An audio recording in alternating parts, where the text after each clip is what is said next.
எல்லாத்துக்கும் வணக்கம். தோட்டத்தில் இருப்பாங்க உங்களை வரவேற்கிறேன். இன்னைக்கு நான் என்ன செய்ய போறேன்னா எக் ரைஸ் செய்கிறேன். அதுக்கு முட்டை போய் கோழிக்கிட்ட இருந்து ஆட்டி போட்டு வந்துடலாம் வாங்க.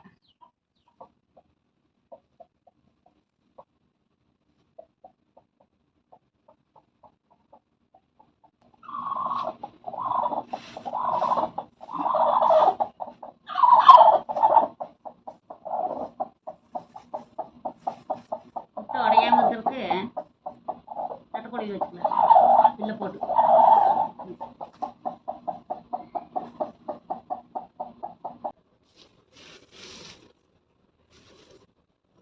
முட்டையை எடுத்துட்டேன். நீ போய் எக் ரைஸ் பண்ணிக்கலாம் வாங்க. அடுப்பு பற்ற வச்சுட்டேன். இந்த எக் ரைஸுக்கு தேவையானதெல்லாம் அரிஞ்சு வச்சுருக்கிறேன். அது கேரட்டு, பீன்ஸு, குடமிளகா, வெங்காயம், மிளகாய், இஞ்சி, பூண்டு அரிஞ்சு ரெடி பண்ணி வச்சுருக்கிறேன். இது எப்படி செய்யணும்னு பார்க்கலாம் வாங்க. எண்ணெய் ஊற்றி முட்டையை வறுத்து எடுத்துக்கலாம். முதல்ல முட்டையை உடச்சி ஊற்றுறேன்.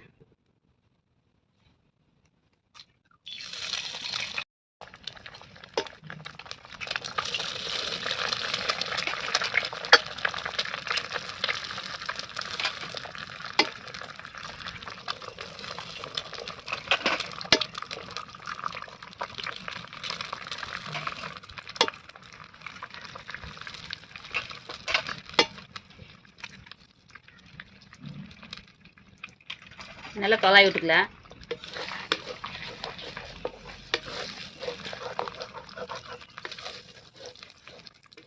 நல்லா அந்த கட்டி ஆகிற அளவுக்கு நல்லா தொலாவி விட்டுக்கலாம்.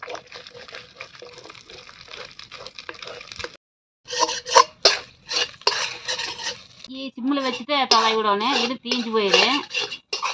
ஆனால் சிம்மில் வச்சுக்கிட்டு முட்டைக்கு தேவையான அளவு உப்பு போடுறேன். 1 ஸ்பூன் போடுறேன். கொஞ்சம் மிளகுத்தூள் போட்டுக்கலாம்.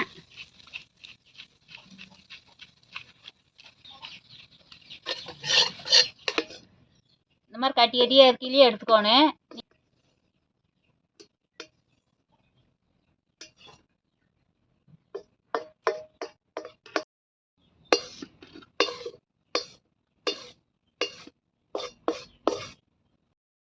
இஞ்சி வந்து தட்டி போட்டுக்கலாம். அப்படியே போட்டாக்கா வாய்க்கு அப்படியே அரிஞ்சு போட்டோம்னா, அதனால நான் தட்டி போடுறேன். பூண்டு ஒரு 10 பல் போடுறேன். அதையும் போட்டு தட்டிக்கலாம்.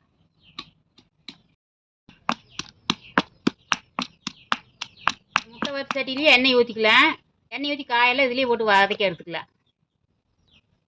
எண்ணெய் காய்ஞ்சிருச்சு. நீ வெங்காயத்தை போட்டுக்கலாம். வந்து இப்படி சிறு சிறுசாக பொடி பொடியாக அரிஞ்சுக்கோணும். இப்போ எல்லா காய்கறி அதே மாதிரியே சின்ன சின்னதாக அரிஞ்சுக்கணும். மிளகாய் 2 மிளகாய் அரிஞ்சு வச்சுக்கிறேன். அதையும் போட்டுக்கலாம். இது கூடயே முதல்ல பீன்ஸ் போட்டுக்கலாம். இது கொஞ்சம் கெட்டியாக இருக்கிறனால சீக்கிரம் வதங்காது. இதே மாதிரி போட்டு வதக்கிக்கலாம். பீன்ஸ் போட்டு நீ வந்து முட்டைக்கோசு போட்டுக்கலாம். அதையும் போட்டு வதக்கிக்கலாம்.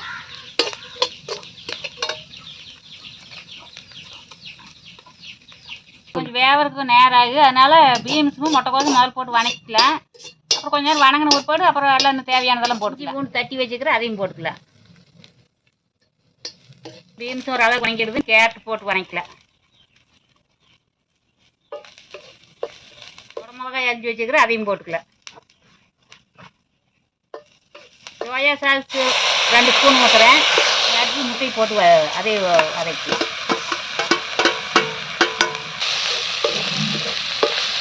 ஏற்கனவே உப்பு போட்டுருக்கிறேன். காய்க்கு தேவையான உப்பு மறுபடியும் போட்டுக்கலாம். கொஞ்சம்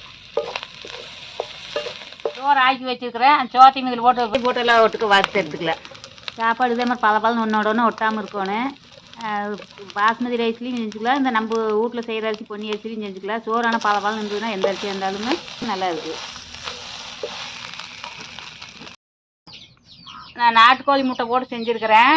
காய்கறி எல்லாம் போட்டு நல்லா செஞ்சுருக்கிறேன். இது வந்து நம்ம கடையில் வாங்கி கொடுக்கறத விட நம்ம வீட்டில் இந்த மாதிரி செஞ்சு சாப்பிட்டாக்கா ரொம்ப நல்லது. கடையில் எப்படி செய்கிறாங்கன்னு தெரியாது. நான் வந்து சுத்தமாக நல்லா காய்கறியெல்லாம் நல்லா கழுவி நாட்டுக்கோழி முட்டை போட்டு நல்லா பக்குவமாக செய்கிறோம். அது குழந்தைங்க நல்லா விரும்பி சாப்பிடுவாங்க. நீங்கள் இந்த மாதிரி செஞ்சு கொடுங்க. எல்லாத்துக்குமே பிடிக்குது. இந்த ரைஸ் யாருக்குமே பிடிக்காமல் இருக்காது. முட்டை காய்கறி எல்லாம் போடுறதுனால எல்லாத்துக்குமே பிடிக்கும். நீங்கள் இந்த மாதிரி செஞ்சு சாப்பிட்டு பாருங்க. வெங்காயத்தாள் இருந்தால் போடலாம். அது நல்லா இருக்குது. அது இல்லாதனால கொத்தமல்லி தழை போடுறேன். கொத்தமல்லி தழை போட்டு தூவி வறுத்து எடுத்துக்கலாம். நீ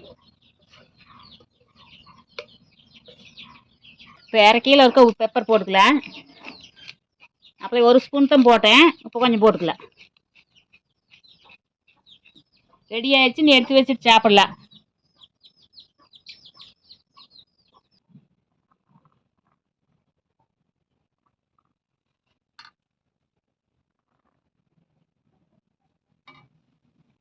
வாங்க சாப்பிடலாம். நீங்களும் இதே மாதிரி செஞ்சு சாப்பிட்டு பார்த்து எங்களுக்கு கமெண்ட் பாக்ஸில் கமெண்ட் பண்ணுங்கள். கடையில் செய்கிற டேஸ்ட்டே இருக்குது. நீங்கள் இதே மாதிரி செஞ்சு சாப்பிட்டு பாருங்க. நான் சாப்பிட்றேன், நீ அடுத்த வீடியோவில் பார்க்கலாம். பாய்.